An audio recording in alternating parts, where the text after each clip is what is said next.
कहाँ से शुरू किया था कि अगर हम बात करें तो 2001 में जब लिक्विडेशन का आदेश हुआ उसी के साथ में कुछ लोगों ने यहाँ पर हाईकोर्ट में एक जनहित याचिका दायर की थी। श्रम विधि से परिचित हूँ तो मैंने ये कहा कि चूँकि कारखाना बंद करने के पहले कोई शासन से अनुमति नहीं ली गई है, ऐसी स्थिति में 1991 से लेकर 2001 जिस दिन लिक्विडेशन का आदेश हुआ था तब तक का पूरी अवधि का वेतन का पैसा भी इन्हें मिलना चाहिए। यूनियन के द्वारा वहाँ जो हुकुमचंद मिल प्रांगण में एक टेबल्स लगाई जा रही हैं जिस पर केवाईसी कलेक्शन का काम होगा। जो उनके उत्तराधिकारी हैं उन उत्तराधिकारियों से एक दस्तावेज लिया जाएगा जिसको इंडेमनिटी बॉन्ड बोलते हैं।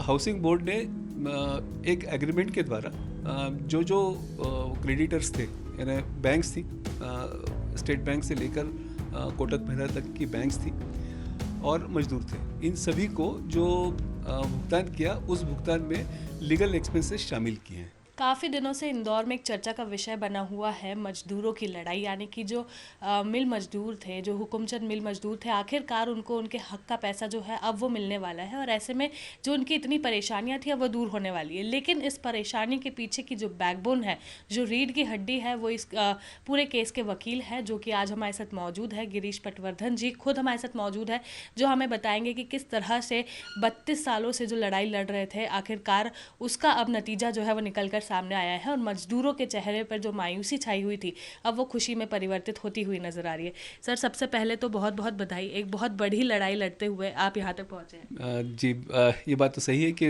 लड़ाई बहुत लंबी हो गई और इस लड़ाई में मेरे साथ मजदूर उनके नेता नरेंद्र श्रीवंश जी, बोकरे जी और हरनाम सिंह जी धालीवाल और मेरे साथी वकील धीरज सिंह पवार, हम सब लोग इस लड़ाई में शामिल थे और पूरे दमखम के साथ इसे लड़ा है, तो नतीजा आया है। बहुत खुशी इस बात की। सर, 32 सालों का जो इतना लंबित समय था उसको अब आप पार करते हुए यहाँ तक पहुँचे, कितने चैलेंजेस आपने इस दौरान फेस किए थे, कहाँ से शुरू किया था और अब कहाँ तक आ चुके हैं? कहाँ से शुरू किया था कि अगर हम बात करें तो 2001 में जब लिक्विडेशन का आदेश हुआ उसी के साथ में कुछ लोगों ने यहाँ पर हाईकोर्ट में एक जनहित याचिका दायर की थी। वो जनहित याचिका कई दिनों तक चलती रही। बाद में फिर जब मेरे से संपर्क हुआ तो फिर मैंने सलाह दी कि इसके अंदर हमें ऑफिशियल लिक्विडेटर के सामने एक अपना क्लेम पेश करना पड़ेगा, जो क्लेम बनाकर हम लोगों ने पेश किया। उस समय ऐसे ही एक कहानी दी गई थी कि मजदूरों को सिर्फ 3 महीने का नोटिस पे और ग्रेच्युटी, ये सिर्फ 2 मद हैं जो उनको मिलेंगी।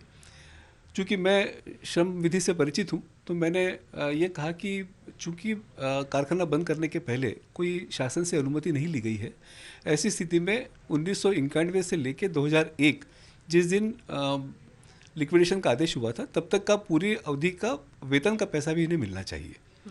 और अल्टीमेटली जब हमने दावा पेश किया कोर्ट में तो कोर्ट ने ये हमारी जो मांग थी वो मंजूर की और 2091 से 2001 10 साल की अवधि का जो वेजेस थे वो वेजेस दिलवाए।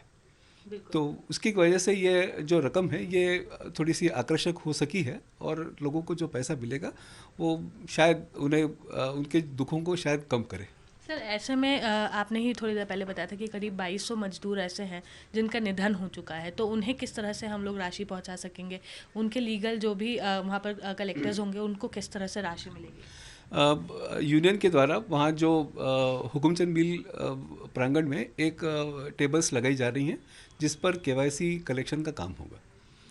जो उनके उत्तराधिकारी हैं उन उत्तराधिकारियों से एक दस्तावेज लिया जाएगा जिसको इंडेमनिटी बॉन्ड बोलते हैं कि अगर कोई दूसरा क्लेम करने आ गया तो ऐसी स्थिति में वो उसकी पूर्ति करेंगे। तो ऐसे इंडेमनिटी लिया जाएगा और उनके केवाईसी लेके मामले को आगे ऑफिशियल लिक्विडेटर तक पहुंचाया जाएगा। बिल्कुल सर, आज ही एक नया मामला और सामने आया कि इंदौर में एक और रिकॉर्ड बना है जो कि फीस का है, जो कि यही मिल मजदूर के जो वकील है वो लोग जो इतने समय से लड़ रहे थे उनको लीगल तौर पर दी जा रही है। तो ये कितनी कुछ सही है सर, ये बात कितनी सच है या क्या कुछ इसमें एलिमेंट है वो जानना चाहेंगे। देखिए, ऐसा है कि हाउसिंग बोर्ड ने एक एग्रीमेंट के द्वारा जो क्रेडिटर्स थे, यानी बैंक्स थी, स्टेट बैंक से लेकर कोटक महिंद्रा तक की बैंक्स थी और मजदूर थे। इन सभी को जो भुगतान किया, उस भुगतान में लीगल एक्सपेंसेस शामिल किए हैं।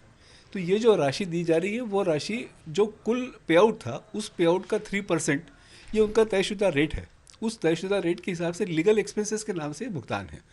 तो ये फीस की राशि है, ऐसा अगर कोई कहा जा रहा है तो वो सही नहीं है। बिल्कुल। तो इस वक्त हमारे साथ मौजूद है गिरीश पटवर्धन जी, जिन्होंने मजदूरों के लिए लड़ाई लड़ी है और आखिरकार उनको उनके हक का पैसा दिलाया है। कितने खुश है मजदूर, उस खुशी के पीछे अगर कोई कारण है तो वो ये खुद भी है और साथ ही में इनके सह वकील है। तो आईबीसी ने आप तक पहुंचाया कि क्या कुछ लड़ाई लड़ी है मिल मजदूरों ने और साथ ही में उनके वकील ने। इस तरह की खबरें आपके सामने लाते रहेंगे, बने रहिए हमारे साथ।